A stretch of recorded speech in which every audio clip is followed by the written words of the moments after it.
வணக்கம், doctor Bhuvaneswaran, JSP medical capsule. இப்போ blood pressure, hyper டென்ஷனை பற்றி தான் நம்ம பல வீடியோஸில் பார்த்துருக்கோம். இப்போது ஹை பிபி மாதிரி லோ பிபின்னு ஏதாவது இருக்கா டாக்டர் அப்படின்னு இருக்குது. பொதுவாக பார்த்தீங்கன்னா 160/80 என்பது நார்மலாக ஒருவருக்கு இருக்கக்கூடிய பிளட் ப்ரெஷர்.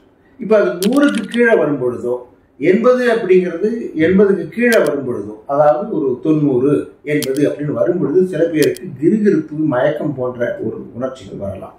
அதனால இந்த லோ பிபி என்பதும் ஒரு பிரச்சனை. அது யாருக்கு வரலாம் அப்படின்னா, ஒன்று சாதாரணமாக இருக்கிற ஒருவருக்கு பிபி மருந்து சாப்பிட்டுட்டு இருக்கும்போது அதனுடைய அளவு அதிகமானாலும் லோ பிபி ஆகலாம்.